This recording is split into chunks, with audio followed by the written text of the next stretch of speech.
the book of Wisdom, chapter 14. Follow along as we read it. This is an Apocrypha book. Again, one preparing himself to sail and about to pass through the raging waves, calleth upon a piece of wood more rotten than the vessel that carrieth him. For verily, desire of gain devised that, and a workman built it by his skill.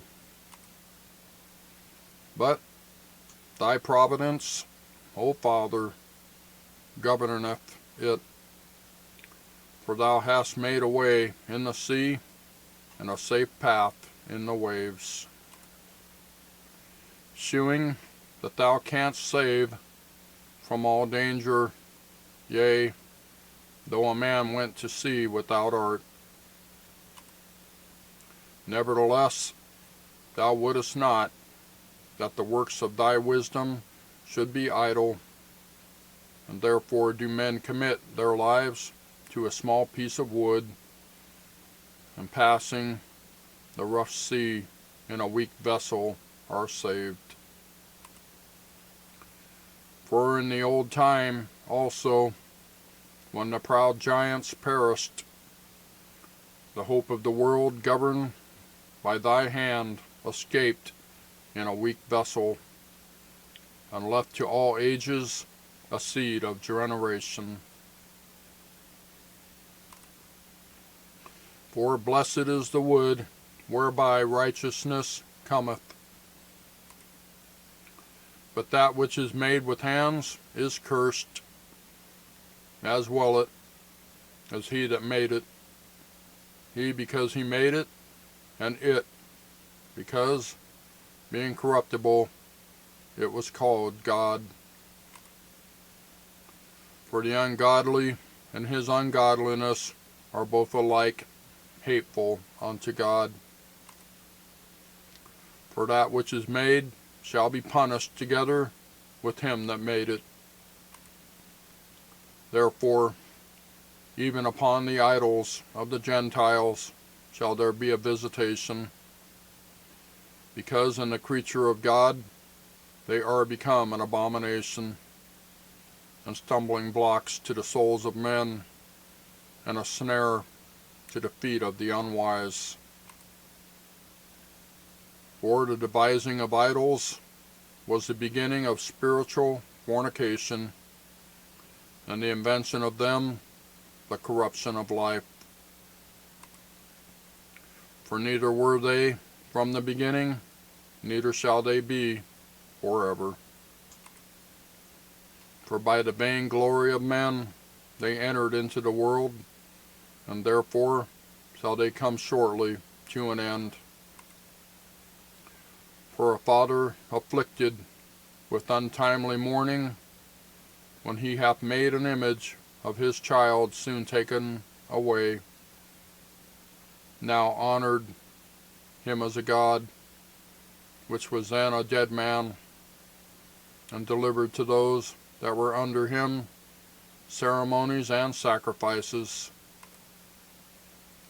Thus in process of time, an ungodly custom grown strong was kept as a law, and graven images were worshipped by the commandments of kings, whom men could not honor in presence, because they dwelt far off.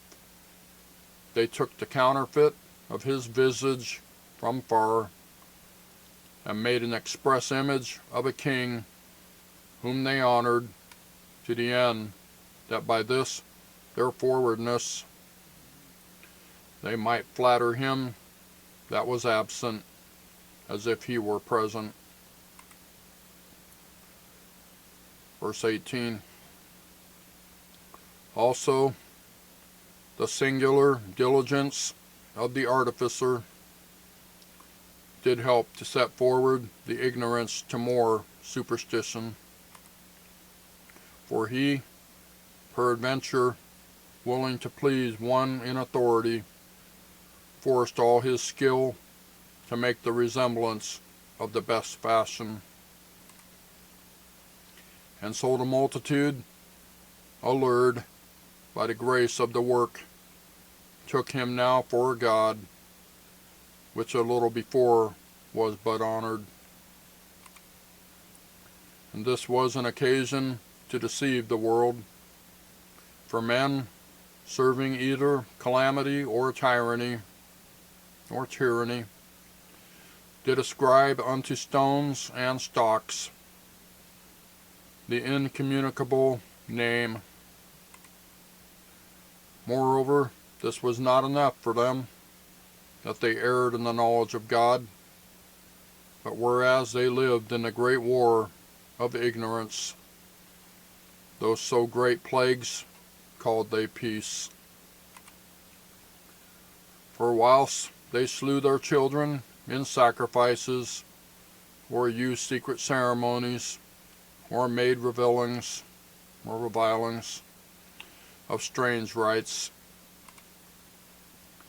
they kept neither lives nor marriages any longer undefiled, but either one slew another traitorously, or grieved him by adultery,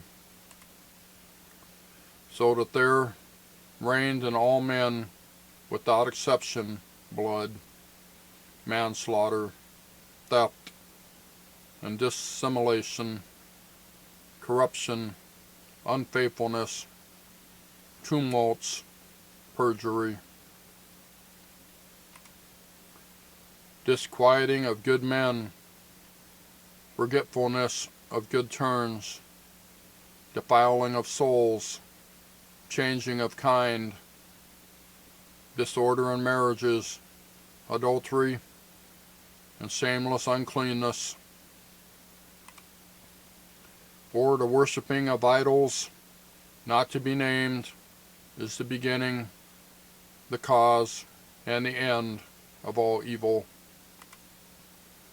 For either they are mad when they be merry, or prophesy lies, or live unjustly, or else lightly forswear themselves.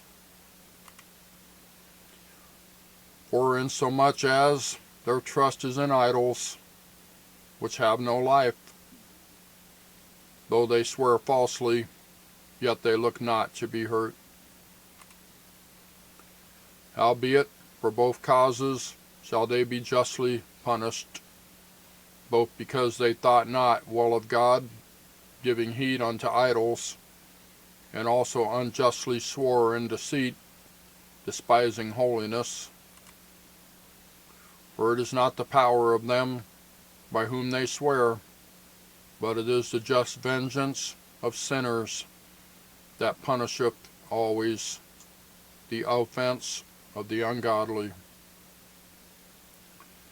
Wow, that chapter really sounds a lot like the day we live in today. Thank you for watching. We'll see you next time.